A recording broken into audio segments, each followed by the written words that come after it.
Consultant. Final account को हम आज थोड़ा सा आगे बढ़ाएंगे।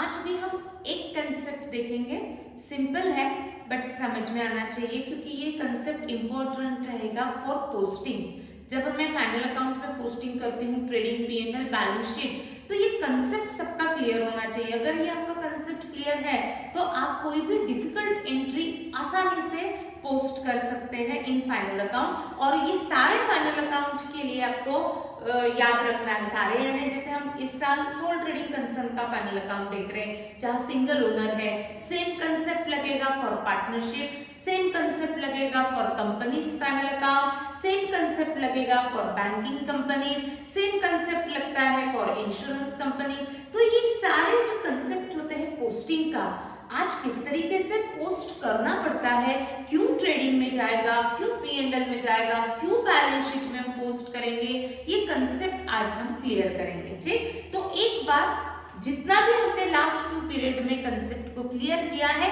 एक बार उसको हम रिवाइज करते हैं। जैसे मैंने बोर्ड पे लिखा है कि बिजनेस को हम 3 कैटेगरीज में डिवाइड करते हैं, manufacturing, trading and non trading. Manufacturing concerns को, ट्रेडिंग कंसर्न्स को और नॉन ट्रेडिंग, यानी आप कोई भी अगर बिजनेस करते हो, चाहे आपकी खुद की इंडस्ट्री हो, चाहे आप रेडीमेड प्रोडक्ट मैन्युफैक्चर करके सेल, रेडीमेड प्रोडक्ट परचेस करके सेल करते हो, या आप गुड्स में डील करते ही नहीं हो, आप सर्विसेज प्रोवाइड करते हो, चाहे जो भी आपका बिजनेस ऑर्गेनाइजेशन होगा, फाइनल अकाउंट आपको प्रिपेयर करना ही पड़ता है। बिजनेस को फाइनल अकाउंट प्रिपेयर करना ही है। फिर फाइनल अकाउंट को प्रिपेयर करने के ऑब्जेक्ट क्या है? टू नो प्रॉफिट और loss of the business and to show financial position of the business. But हर एक business organisation profit loss calculate करने के लिए ट्रेडिंग P&L नहीं बनाती। हम ट्रेडिंग कंसर्न्स कुछ अलग बनाएंगे, मैन्युफैक्चरिंग कंसर्न को कुछ एडिशनल अकाउंट बनाना पड़ता है, नॉन ट्रेडिंग कंसर्न को कुछ अलग अकाउंट मेंटेन करने पड़ते हैं फॉर कैलकुलेटिंग प्रॉफिट लॉस। हम जो बिजनेस ऑर्गेनाइजेशन इस साल पढ़ रहे हैं that is trading concern. Trading concern में हम पढ़ रहे हैं सोल ट्रेडिंग कंसर्न, यानी जहां सिंगल ओनर है। ये ट्रेडिंग कंसर्न्स को फाइनल अकाउंट प्रिपेयर करने के लिए कौन से बुक्स ऑफ अकाउंट ओपन करने पड़ेंगे? तो फर्स्ट ऑब्जेक्ट को फुलफिल करने के लिए ट्रेडिंग P&L अकाउंट ओपन करना पड़ेगा एंड सेकेंड ऑब्जेक्ट को फुलफिल करने के लिए एक स्टेटमेंट ओपन करना पड़ेगा। उस स्टेटमेंट को हम कहते हैं बैलेंस शीट। ठीक, balance sheet has 2 sides, liabilities and assets. Liabilities means payables and assets means receivable. अब ये ट्रेडिंग कंसर्न कौन से शुरुआत से बुक्स ऑफ अकाउंट्स मेंटेन करता है? Journal book, laser book, trial balance, and with the help of trial balance ये trading concern को प्रिपेयर करने पड़ेंगे फाइनल अकाउंट। जैसे मैंने कहा, फर्स्ट ऑब्जेक्ट को फुलफिल करने के लिए trading and P&L account open करना पड़ेगा, यानी ये 2 अकाउंट आपको देगा प्रॉफिट और लॉस। जो भी अकाउंट आपको प्रॉफिट लॉस देता है उसका नेचर यानी वो किस टाइप का होता है, तो वो नॉमिनल होता है। Trading account is a nominal account and P&L account is also a nominal account. आपको ऑब्जेक्टिव्स में पूछा जाता है trading account is a dash account, which type of account is it is a nominal account. P&L account is a dash account. Which type of account is it is a nominal account. जो भी account हमें profit loss देगा उसका nature nominal, ये कभी भी भूलना नहीं है। तो इसने ये टाइप नॉमिनल होने के कारण इन दोनों को हमें नॉमिनल अकाउंट का रूल अप्लाई करना पड़ेगा। क्या कहता है नॉमिनल अकाउंट का rule? Debit all expenses, credit all incomes, और इसीलिए इनके डेबिट साइड में यानी लेफ्ट हैंड साइड में एक्सपेंसेस लिखे जाते हैं एंड राइट हैंड साइड में इनकम्स लिखे जाते हैं। बैलेंस शीट में मैंने अभी बताया 2 साइड्स रहेगी, liabilities and assets, payables and receivable. Business के जितने भी नॉमिनल अकाउंट्स होंगे वो सारे नॉमिनल अकाउंट्स को मुझे ट्रेडिंग एंड P&L में ट्रांसफर करना पड़ता है at the end of every financial year for calculating profit और लॉस। क्या कहा मैंने? बिजनेस के जितने भी नॉमिनल अकाउंट्स होंगे, दैट इज बिजनेस के all expenses and all incomes are transfer to trading और P&L account for calculating profit और लॉस। और वो ट्रांसफर करने की एंट्री पहले होती है, फिर इस अकाउंट में ट्रांसफर होता है, इसलिए ट्रेडिंग को हम अकाउंट कहते हैं, P&L को हम अकाउंट कहते हैं, क्योंकि इस अकाउंट में जो भी पोस्टिंग होगा उसके लिए पहले जर्नल होगा और फिर इस अकाउंट में पोस्टिंग होगा। मैंने कल बताया था जितने भी नॉमिनल अकाउंट्स होते हैं वो हम ट्रेडिंग P&L में eight the end of every financial year transfer करेंगे, बट वो ट्रांसफर के लिए पहले जर्नल एंट्री पास होती है, फिर इस अकाउंट में वो आते हैं। But balance sheet is a statement. इस बैलेंस शीट में जो भी हम रिकॉर्ड करने वाले हैं उसके लिए आपको कोई जर्नल एंट्री पास करने की जरूरत नहीं होती, ये डायरेक्टली बनता है, इसीलिए वो स्टेटमेंट होता है। That is the basic difference between account and statement. Account by passing journal entry and statement ये without passing journal entry prepare होता है। ठीक, अब बैलेंस शीट में कौन से अकाउंट्स पोस्ट किए जाएंगे? नॉमिनल तो चले गए ट्रेडिंग और P&L में, बचे दो account, personal and real account. वो पर्सनल एंड रियल अकाउंट को हम कहाँ पोस्ट करेंगे? बैलेंस शीट में। जो पर्सनल एंड रियल अकाउंट को अमाउंट इज पेएबल, लायबिलिटी में, अमाउंट रिसीवेबल असेट में। हमें डिसीजन लेना पड़ता है कि किसको अमाउंट पेएबल है, किसको अमाउंट रिसीवेबल है। बहुत सिंपल होता है डिसीजन लेना भी। ठीक, अब इनमें मुझे पोस्टिंग करना है, ट्रेडिंग, P&L, बैलेंस शीट कहां से करूं? तो आपको क्वेश्चन में क्या दिया जाएगा? ट्रायल बैलेंस, और उसके नीचे कुछ दी जाएगी additional information. Trial balance and additional information को मुझे ट्रेडिंग, P&L और बैलेंस शीट में पोस्ट करते जाना है। इसके लिए मैंने बताया था ट्रायल बैलेंस में जितनी भी एंट्रीज होंगी उन एंट्रीज का हम सिंगल इफेक्ट शो करेंगे। क्यों? क्योंकि ट्रायल बैलेंस में जो एंट्रीज आई है वो कहां से आई है? लेजर से। लेजर में जो एंट्रीज आई है वो कहां से आई है? जर्नल से। यानी ट्रायल बैलेंस की entries her books of account में आपने रिकॉर्ड की हुई है। तो रिकॉर्डेड एंट्रीज को जब मैं फाइनल अकाउंट में पोस्ट करती हूँ तो उसका मुझे सिर्फ सिंगल इफेक्ट यानी कहीं ना कहीं एक ही जगह आपको पोस्ट करना है। But adjustments, that is additional information, ये हमेशा ट्रायल बैलेंस के बाहर दिया जाएगा। वो ट्रायल बैलेंस में नहीं है, वो ट्रायल बैलेंस में नहीं है इसका मतलब है कि वो लेजर में नहीं है, वो लेजर में नहीं है इसका मतलब कि वो जर्नल में भी नहीं है, वो कहीं भी आपने पोस्ट नहीं किया, इसीलिए उनको हम कहते हैं अनरिकॉर्डेड आइटम्स, अनरिकॉर्डेड एंट्रीज। जब अनरिकॉर्डेड एंट्रीज को जब मैं रिकॉर्ड करती हूँ फर्स्ट टाइम, अकाउंट में रूल होता है जब भी आप कोई भी एंट्री को रिकॉर्ड करते हो तो उसका debit and credit effect record करना पड़ेगा। तो मुझे इसके डबल इफेक्ट शो करने पड़ेंगे एडजस्टमेंट्स के। हमेशा ये आपको याद रखना है जब तक हम इस कॉमर्स फील्ड में। ट्रायल बैलेंस की एंट्रीज का सिंगल इफेक्ट क्योंकि वो रिकॉर्डेड है, एडजस्टमेंट एंट्रीज का डबल इफेक्ट क्योंकि वो अनरिकॉर्डेड है। मन में बोलना है सबको, ट्रायल बैलेंस की एंट्रीज का कितना इफेक्ट? Single effect. क्यों? रिकॉर्डेड है। एडजस्टमेंट्स की एंट्रीज का कितना इफेक्ट? Double effect. क्यों? क्योंकि वो अनरिकॉर्डेड है। हम फर्स्ट टाइम रिकॉर्ड करेंगे तो एक डेबिट एंड एक क्रेडिट इफेक्ट दिखाना पड़ेगा। डन, यहां तक हम कल आ चुके थे। अब मैं थोड़ा सा एक स्टेप आगे बढ़ती हूँ। देखो कंसेप्ट आज ही क्लियर करना है। ट्रायल बैलेंस में हमें दो साइड्स दी जाएगी, debit balance and credit balance. देखो याद रहेगा trial balance, list of balances कैसे प्रिपेयर होता था।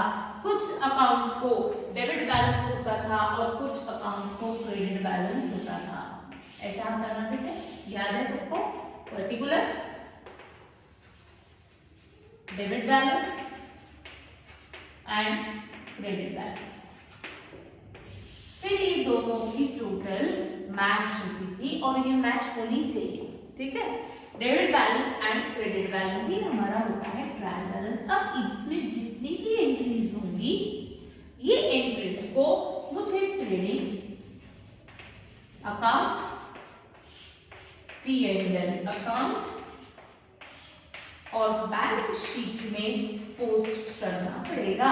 बट जब मैं इसको पोस्ट करती हूँ तो ये तीन में से कहीं ना कहीं एक ही जगह पोस्ट होने वाली है, क्योंकि वो रिकॉर्डेड एंट्रीज होती है ट्रायल बैलेंस की। ठीक, और कौन सी एंट्री कहाँ जाएगी ट्रेडिंग में, P&L में, बैलेंस शीट में, इसके लिए भी कुछ कंसेप्ट होता है। ध्यान से सुनना है, ध्यान से समझना है, एक ही बार में समझ में आना चाहिए। ठीक, ध्यान सबका चाहिए। ट्रायल बैलेंस मैं सबसे पहले एक्सप्लेन कर रही हूँ डेबिट बैलेंस। ट्रायल बैलेंस में जितनी भी एंट्रीज का डेबिट बैलेंस होगा, डेबिट बैलेंस यानी वो आपका एक्सपेंस है। ठीक, अब ये मैं दो कंसेप्ट इसके लिए एक्सप्लेन करूंगी, एक लॉजिक और एक विदाउट लॉजिक भी मैं बताऊंगी कि कैसे पोस्ट होगा। ठीक, ट्रायल बैलेंस का डेबिट बैलेंस जो रहेगा वो आपके लिए हमेशा एक्सपेंस, क्योंकि डेबिट और एक्सपेंस ये हमेशा आपका एक्सपेंस है। बट ध्यान सबका, मैं पहले बार बार कह रही हूं, but expenses are of two types. वैसे थ्री टाइप्स होते हैं, बट थर्ड आपको समझेगा ही नहीं, इसलिए मैं दो बता रही हूं। Expenses are of two types, revenue expense and capital expense. जिनको लिखने हैं नोट्स लिख सकते हैं, नहीं लिखना है कोई प्रॉब्लम नहीं, समझ में आना चाहिए। Expenses are of two types, revenue expense and capital expense. What is revenue expense? Revenue expenses means recurring expense. Recurring यानी जो एक्सपेंसेस बिजनेस को बार बार करने पड़ते हैं, वो एक्सपेंसेस को हम कहते हैं रेवेन्यू एक्सपेंसेस। ठीक, व्हाट इज कैपिटल एक्सपेंस? जो बिजनेस एक्सपेंस वन टाइम करता है, उस एक्सपेंस को हम कहते हैं कैपिटल एक्सपेंस। जैसे रेवेन्यू एक्सपेंस जिसका नेचर रिकरिंग है, जो एक्सपेंस बार बार करना पड़ता है। कॉलेज मुझे सैलरी देगा तो क्या एक ही मंथ देगा कि एवरी मंथ देगा? Every month, every year. तो सैलरी नाम के एक्सपेंस का नेचर क्या है बिजनेस के लिए? रेवेन्यू है। एम्प्लॉय को सैलरी आपको एवरी मंथ, एवरी ईयर देते जानी है, तो वो रिकरिंग इन नेचर है, और वो रिकरिंग इन नेचर है, इसलिए उसको कहलाया जाएगा रेवेन्यू एक्सपेंस। इलेक्ट्रिसिटी एक्सपेंस, एक ही बार आज इसी मंथ हम पे करेंगे इलेक्ट्रिसिटी बिल और हम आराम से उम्र भर इलेक्ट्रिसिटी यूज करेंगे, ऐसा होगा क्या? नहीं। इलेक्ट्रिसिटी एक्सपेंस आपको एवरी मंथ, एवरी ईयर पे करना पड़ता है। दैट मीन्स उसका नेचर रिकरिंग होता है, तो इसलिए उसको कहते हैं हम रेवेन्यू एक्सपेंस। अब मैंने मोबाइल परचेस किया, अब ये मोबाइल एक्सपेंस मेरे लिए आज परचेस किया, कल भी करूंगी, परसों भी परचेस करूंगी, ऐसा रहेगा कि वो मोबाइल परचेस करने के बाद उसका बेनिफिट मुझे लॉन्ग टर्म मिलेगा। तो जिसका बेनिफिट खर्चा करने के बाद लॉन्ग टर्म मिलता है, ऐसे एक्सपेंसेस को कहा जाता है one time expense, that means capital expense. जिसका nature recurring, that is revenue, one time capital। Building construct की कॉलेज ने, आज भी कंस्ट्रक्ट की, कल भी करेंगे, नेक्स्ट मंथ भी करेंगे, और building purchase every month purchase करेंगे क्या? नहीं। बिल्डिंग परचेस करने के बाद एक्सपेंस जरूर हुआ, खर्चा है मेरे लिए, क्योंकि मुझे उसके अगेंस्ट पेमेंट करना पड़ेगा, but it is a one time expense, no. तो वन टाइम एक्सपेंसेस को हम कहते हैं कैपिटल एक्सपेंसेस।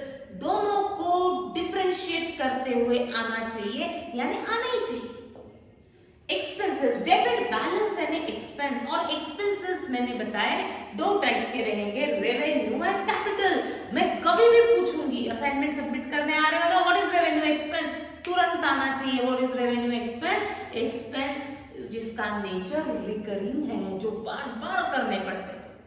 मोबाइल का बिल जो आप पेमेंट करते हो, that means it is a revenue in nature, वो रेवेन्यू एक्सपेंस रहेगा मोबाइल बिल।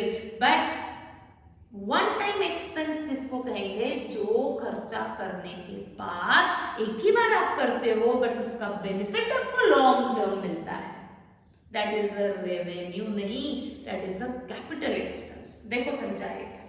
तो ही मैं आगे बढ़ूंगी। देखो मैं रुकती हूँ 2 मिनट, पहले रिवाइज करो।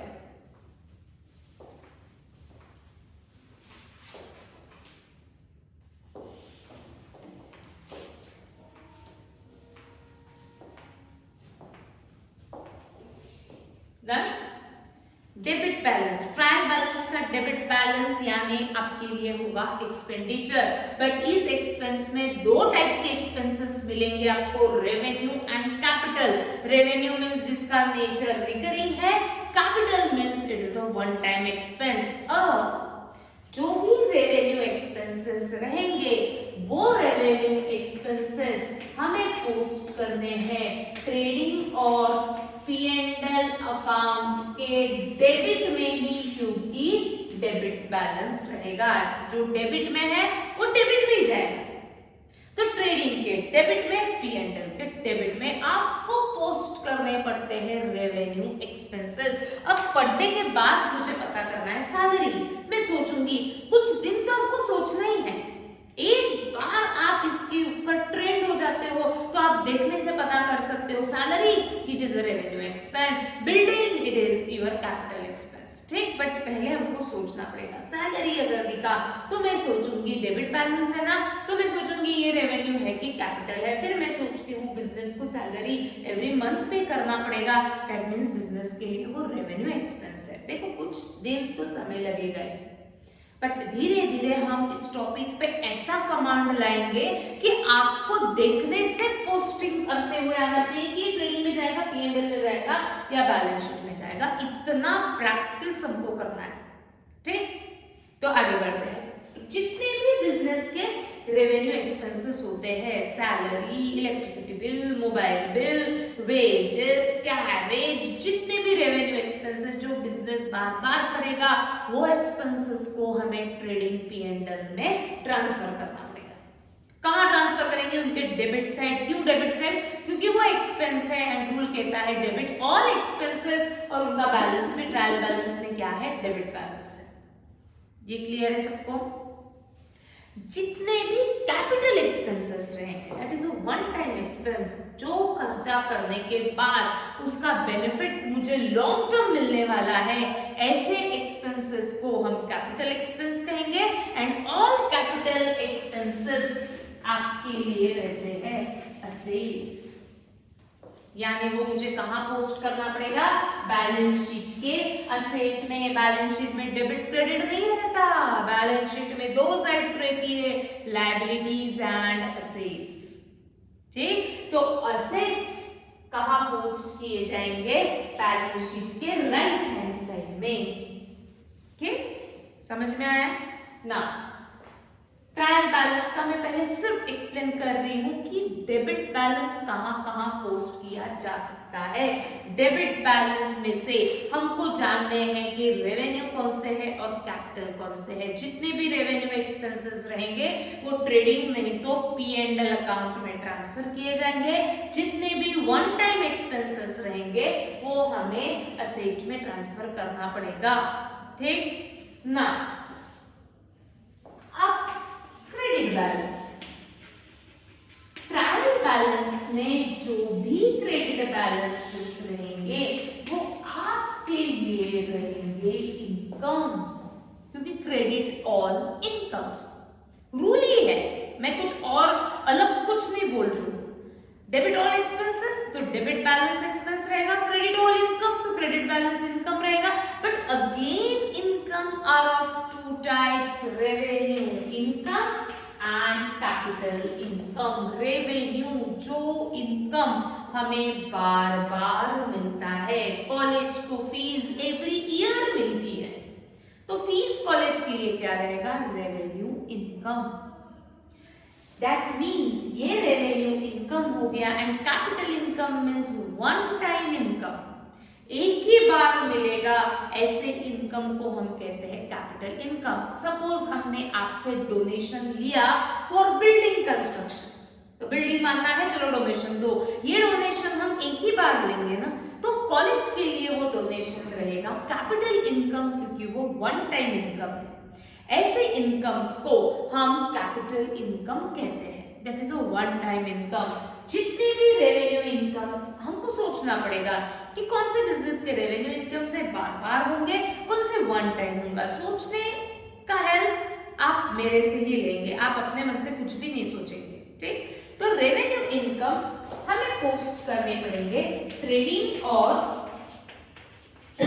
P&L अकाउंट के क्रेडिट में, क्योंकि क्रेडिट है ना, तो क्रेडिट मिल जाएगा, ठीक। And capital income, one time income, मैं बताऊंगी कैसे सोचना है कि कौन सा कैपिटल इनकम रहेगा। वो कैपिटल इनकम अगर आपको पता चला तो वो आपको पोस्ट करना है लायबिलिटी में। बैलेंस शीट की left hand side is liability, balance sheet में डेबिट क्रेडिट नहीं होता। लायबिलिटीज को आपको लेफ्ट हैंड साइड में लिखना है एंड असेट्स को आपको राइट हैंड साइड में लिखना है। ये है बेसिक चार्ट फॉर पोस्टिंग, ठीक। अब मैं और बताऊंगी कि ट्रेडिंग में कौन सा जाने वाले हैं और P&L में कौन सा जाने। पहले ये कंसेप्ट सबको समझा है क्या, चेक करो। जिनको लिखना है ये चार्ट लिखेंगे कॉपी में, मैं 2 मिनट रुक रही हूँ। सभी लिखेंगे कॉपी में चार्ट।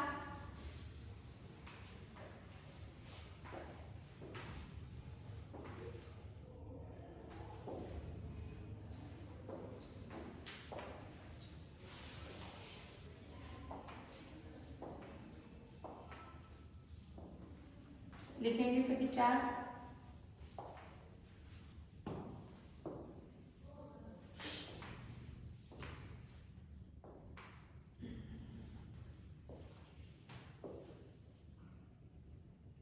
ठीक, लिख लिया सबने। मैं कभी भी पूछूंगी जब आप फिजिकल आएंगे क्लास में, तो मैं तो ये पूछने ही वाली हूँ सब चीजें, ठीक है। तो ये आपका क्लियर होना ही चाहिए, डन, ठीक। हम क्या कर रहे हैं और क्यों कर रहे हैं, हम कौन सा टॉपिक पढ़ रहे हैं, फाइनल अकाउंट। क्या ऑब्जेक्टिव्स होते हैं फाइनल अकाउंट के, to know profit loss and to show financial position. Profit loss calculate करना है, तो ऐसे हाथ में थोड़ी कैलकुलेट करेंगे, कुछ तो भी अकाउंटिंग करना पड़ेगा। तो प्रॉफिट लॉस कैलकुलेट करने के लिए हमें ओपन करना पड़ेगा trading account, P&L account. Financial position जानने के लिए स्टेटमेंट बनाएंगे, दैट इज बैलेंस शीट। अब इन तीनों में मुझे पोस्टिंग करते जाना पड़ेगा। कहां से पोस्टिंग होगा, ट्रायल बैलेंस से और एडजस्टमेंट से। अब एडजस्टमेंट सबको मालूम है, ठीक। तो सबसे पहले मैं कंसंट्रेट कर रही हूँ ट्रायल बैलेंस। ट्रायल बैलेंस में आपको कैसे दिए जाएंगे, हेड ऑफ अकाउंट्स दिए जाएंगे और उनके बैलेंसेस दिए जाएंगे। कुछ अकाउंट को डेबिट बैलेंस होता है, कुछ अकाउंट को क्रेडिट बैलेंस होता है।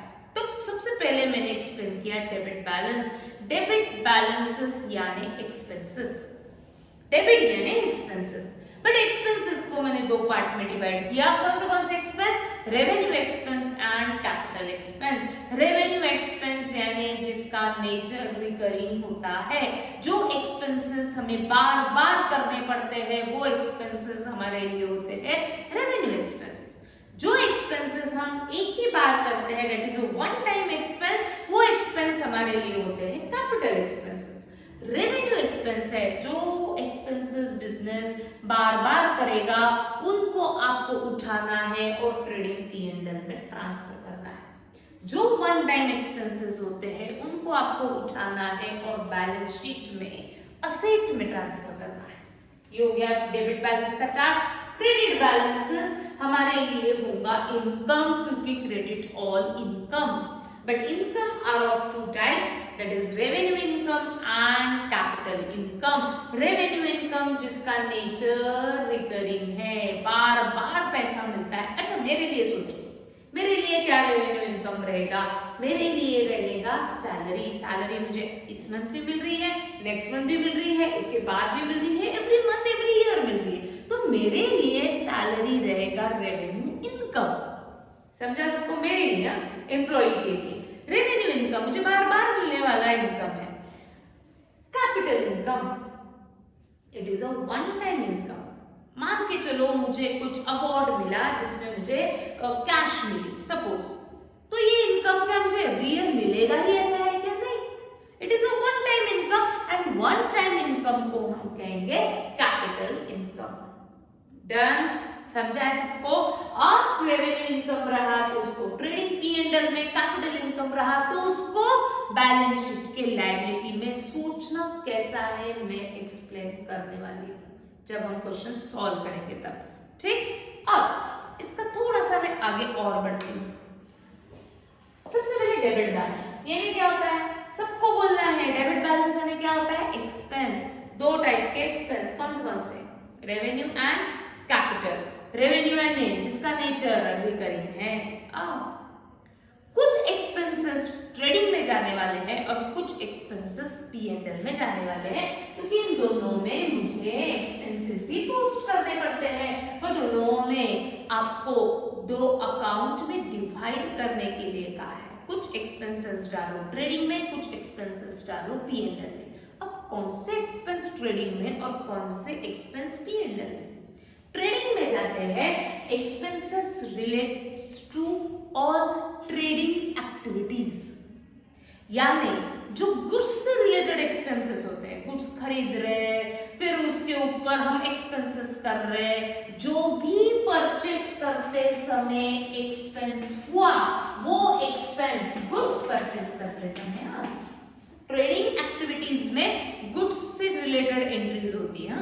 गुड्स खरीद रहे बेच रहे, खरीद रहे बेच रहे, तो गुड्स परचेस करते समय जो भी एक्सपेंसेस हुआ या गुड्स प्रोड्यूस करते समय, प्रोडक्शन करते समय जो भी एक्सपेंसेस हुआ वो ट्रेडिंग में लिखा जाता है, क्योंकि trading account basically deals with expenses relates to all trading activities. ठीक, ट्रेडिंग एक्टिविटीज से रिलेटेड जितने भी एक्सपेंसेस होते हैं, यानी ही सिंपल लैंग्वेज में अगर मैं बोलूं तो जो गुड्स से रिलेटेड एक्सपेंसेस होते हैं वो ट्रेडिंग अकाउंट में लिखे जाते हैं। परचेस करते समय के एक्सपेंसेस या गुड्स प्रोड्यूस करते समय के एक्सपेंसेस, सारे एक्सपेंसेस कौन से अकाउंट में पोस्ट किए जाते हैं? ट्रेडिंग अकाउंट में। या मैं बोल सकती हूँ प्रोडक्शन, यानी मैं बोल सकती हूँ फैक्ट्री से रिलेटेड जो भी एक्सपेंसेस रहेंगे, जैसे मैन्युफैक्चरिंग कंसर्न्स है, वो गुड्स मैन्युफैक्चर करने के लिए जो भी एक्सपेंसेस लगे वो ट्रेडिंग अकाउंट में पोस्ट किए जाते हैं। ठीक, एक्सपेंसेस को हमने दो कैटेगरी में डिवाइड किया, गुड्स से related expenses and other than goods expenses. Goods से रिलेटेड एक्सपेंसेस कहाँ लिखे जाएंगे? ट्रेडिंग अकाउंट में। गुड्स खरीदा ट्रेडिंग में लिखो, गुड्स परचेस करते समय ट्रांसपोर्ट पे किया, गुड्स परचेस करते समय पे किया ना, तो गुड्स से रिलेटेड हो गया वो एक्सपेंस, ट्रेडिंग में पोस्ट करो। जो वर्कर गुड्स को मैन्युफैक्चर करने के लिए काम कर रहा है, उसको जो आप वेजेस देंगे, उसको जो आप पेमेंट करेंगे, वो गुड्स के ऊपर काम कर रहा है, तो उसको जो आप वेजेस देंगे उसको मुझे ट्रेडिंग में पोस्ट करना पड़ेगा। अदर देन फैक्ट्री सारे एक्सपेंसेस कहाँ पोस्ट करेंगे? P&L में। इसका मतलब है कि ट्रेडिंग अकाउंट में हमने पोस्ट किए गुड्स से रिलेटेड एक्सपेंसेस, P&L में पोस्ट होंगे office expenses and selling expenses. Goods खरीदते समय जैसे एक्सपेंस होता है ना, वैसे गुड्स सेल करते समय भी एक्सपेंसेस होते हैं। तो गुड्स परचेस करते समय के एक्सपेंसेस ट्रेडिंग में पोस्ट करो, गुड्स सेल करते समय के एक्सपेंसेस P&L में पोस्ट करो। सोचेंगे आप मेरे साथ ही कि कौन से एक्सपेंसेस परचेस करते समय होंगे, कौन से एक्सपेंसेस सेल करते समय होंगे। ठीक, एंड फैक्ट्री से रिलेटेड एक्सपेंसेस अगर ट्रेडिंग में जाते हैं, प्रोडक्शन से रिलेटेड, तो ऑफिस एक्सपेंसेस कहाँ पोस्ट करेंगे आप? P&L में। इस तरीके से एक्सपेंसेस को हमने डिवाइड किया, परचेस फैक्ट्री ट्रेडिंग में, ऑफिस सेलिंग एक्सपेंसेस P&L में।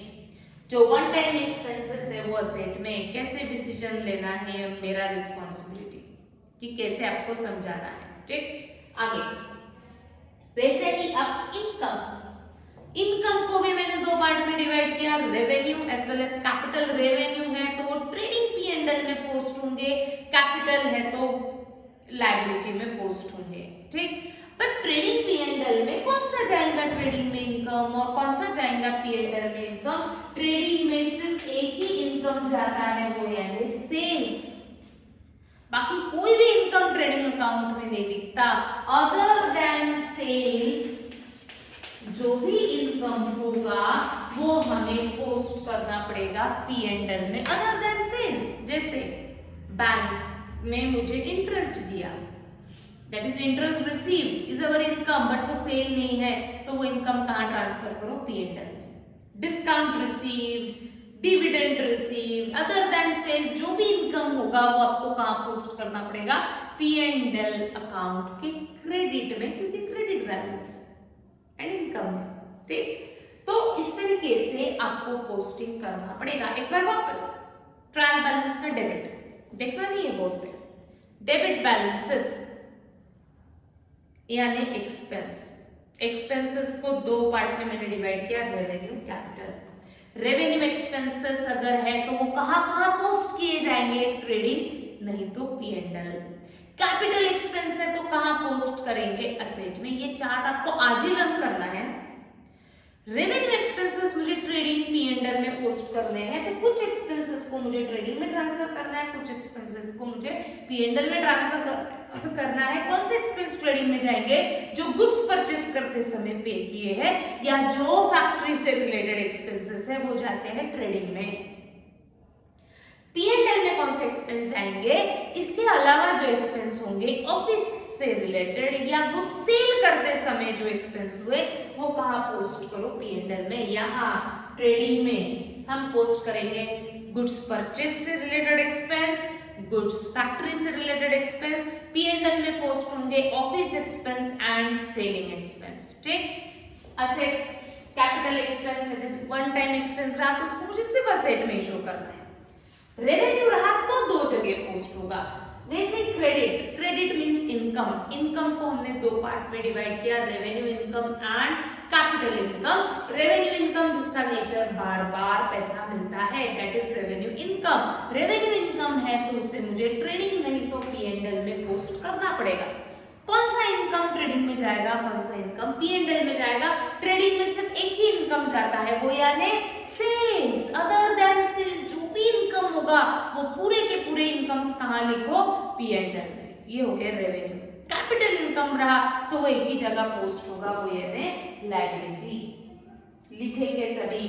ट्रेडिंग में आप कौन से एक्सपेंसेस पोस्ट करेंगे? गुड्स परचेस से रिलेटेड, प्रोडक्शन और फैक्ट्री से रिलेटेड। P&L में आप कौन से एक्सपेंस पोस्ट करेंगे? Office and selling expense. ये पूरा आपको चार्ट में लिखना है, लिखेंगे सभी।